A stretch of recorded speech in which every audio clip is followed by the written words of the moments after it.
Hola alumnos, ¿cómo les ha ido en el parcial? Espero que a todos muy bien. En este trabajo práctico vamos a hablar de trastornos afectivos.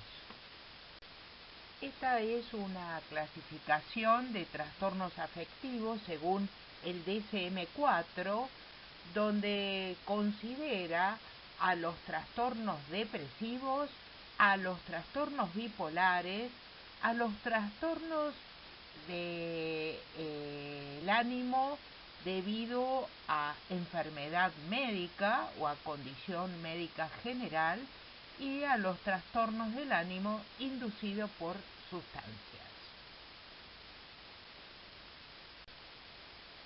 Entonces, vamos a tener trastornos depresivos de varias características clínicas. En principio pueden ser unipolares o bipolares, o sea, un paciente que solamente tenga depresiones y otro paciente que además de depresiones tenga el otro polo, que es la manía o la hipomanía, y en esos dos polos se debate una enfermedad ciclante que se llama trastorno bipolar. Entonces, las depresiones depresivas bipolares son el episodio depresivo en un trastorno bipolar. Además tenemos enfermedades de tipo depresivas secundarias, que son las enfermedades secundarias debido a otra enfermedad y otras inducidas por sustancias. Por ejemplo, ya vamos a ver un poco más, pero el Parkinson puede cursar con trastornos depresivos. Las demencias pueden empezar como trastornos depresivos. Muchos cánceres gastrointestinales, el de páncreas, puede cursar primero con depresión y después manifestarse la enfermedad. Esto se denomina en medicina fenómenos paraneoplásicos. Y en las depresiones inducidas por sustancias, supongo que ustedes ya lo vieron cuando vieron con la doctora Mabel las adicciones, y el postconsumo de cocaína puede inducir a depresión. Acá vemos en esta diapositiva solamente la primer parte, o sea, los trastornos depresivos, ¿de acuerdo? Esta es la clasificación de trastornos depresivos según el DSM-4. Y después vamos a ver cada una de ellas. Puede ser un trastorno depresivo mayor, episodio único, o sea, una sola depresión, cuya duración puede ser de días o meses, una depresión mayor recurrente, o sea, varios episodios de depresión mayor, una distimia, que es casi como una forma de ser. Todos tenemos un familiar, una tía, una prima caracúlica que siempre se demuestra con esa cara del teatro, de la mueca de la depresión, y que es una alteración crónica, una forma de presentarse frente al mundo que dura 2 años o más y que es muy difícil de cambiar. Y por último, los trastornos depresivos no clasificados, que son las depresiones atípicas, que son depresiones que cursan con, por ejemplo, dolores en distintos lugares del cuerpo, dolores migrantes, no en un solo lugar, sino que duele un brazo, una pierna, dolor de cabeza, a veces son muy resistentes. Bueno, acá vemos qué es la depresión mayor. La depresión mayor tiene una prevalencia de 2-1 a favor de las mujeres. A veces hay un empeoramiento de los síntomas en el periodo premenstrual. Es muchísimo más frecuente cuando hay antecedentes familiares. Las enfermedades clínicas o el consumo de sustancias inician o exacerban el cuadro depresivo y hay una alta tasa de suicidio, un 15%. Bueno, primero vamos a ver todas estas características generales y después vamos a ir a los síntomas y signos, ¿sí?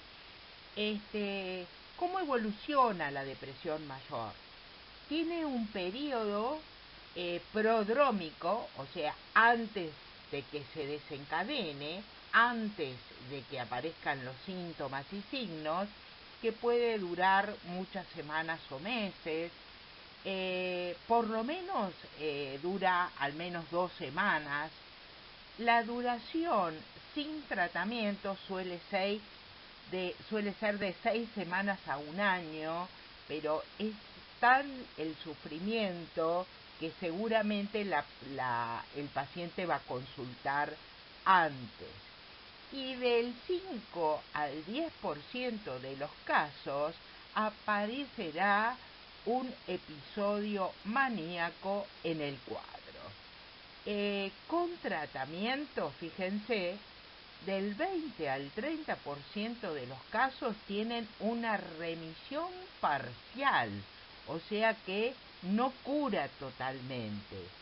Del 5 al 10% va a tener un curso crónico, por lo menos de más de 2 años, y el 80% es recurrente. O sea que es probable que este paciente necesite estar con tratamiento prácticamente toda su vida. Bueno, acá vamos a ver algunas características generales de un trastorno que ustedes habrán escuchado nombrar porque está como muy en boga. Antes tardábamos mucho tiempo en hacer el diagnóstico. Se calcula que antes se tardaba unos 10 años en hacer un buen diagnóstico de esta patología porque no la conocíamos bien, pero ahora que la conocemos podemos diagnosticarla antes y tratarla antes con alto beneficio para nuestros pacientes. Este trastorno se caracteriza por una alternancia de episodios maníacos y depresiones, o hipomaníacos y depresiones. O sea que va a haber fases hacia arriba, hacia la euforia, después vamos a ver bien las características, o hacia abajo, que son las depresiones. La evolución es insidiosa por fases, como ya dijimos, son periódicas, con intervalos libres, que los llamamos intervalos intercríticos. Sin tratamiento, los episodios se van incrementando y se acortan los periodos estables, por lo cual este paciente necesita rápidamente tratamiento. Muchas veces a lo largo de los años de la historia de la psicopatología, vamos a ver cómo poblaban los manicomios, las internaciones psiquiátricas, este tipo de paciente que hoy tiene tratamiento y que antes se confundía con una esquizofrenia. Puede generar discapacidad después de haber padecido el paciente muchos episodios, por lo tanto es muy importante que mantenga el tratamiento. Acá vamos a ver la clasificación de trastornos bipolares. Tenemos el bipolar 1, donde hay manía y hay depresión. El bipolar 2, donde hay depresión e hipomanía. Después vamos a ver las características de cada una. El bipolar 3, que puede ser el mixto. A veces el mixto lo van a encontrar en algunos textos como bipolar 1. El trastorno bipolar NOS, que es el no especificado, y la ciclotimia, que es una alteración crónica de 2 años que no es grave y que cursa con una depresión moderada y con hipomanía. Bueno, vamos a ver las características del trastorno bipolar tipo 1. La presencia de episodios maníacos y depresivos o mixtos hacen diagnóstico de trastorno bipolar tipo 1. O solamente un episodio maníaco hace el diagnóstico de bipolar tipo 1. Ya vamos a ver cuáles son los síntomas, tranquilos.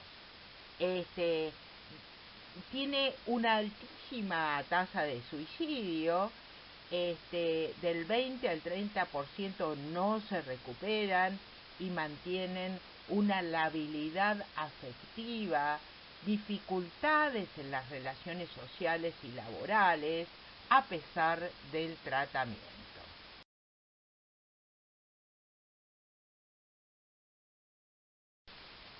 En el trastorno bipolar tipo 2 tenemos la presencia de una o más episodios hipomaníacos, que también luego vamos a ver las características del episodio maníaco, pero son menos graves que la manía.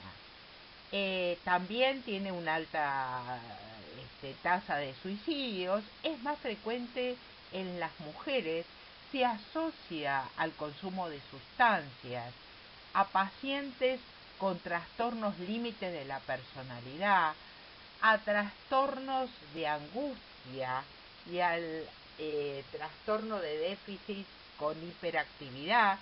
Muchas veces es muy difícil hacer el diagnóstico diferencial con esta última patología cuando se presenta en adultos o en adolescentes. El 15% tampoco se recupera y mantiene una labilidad afectiva, también con dificultades sociales y laborales. El 70% de los casos de trastornos bipolares en general se presentan primero como un episodio depresivo. Los pacientes, cuando vamos a hacer el diagnóstico, tenemos un paciente depresivo y vamos a hacer un diagnóstico si es una depresión unipolar o bipolar, en general no cuentan los episodios hipomaníacos porque es casi su personalidad. Es una personalidad hipertímica donde para el paciente la normalidad era estar muy activo, hacer muchas cosas, estudiar, trabajar, hacer deportes, y para él eso es una normalidad. Entonces el diagnóstico en el caso del trastorno bipolar tipo 2 siempre se retrasa muchísimo más, por eso hablamos en promedio que se hacía entre 8 o 10 años de retraso.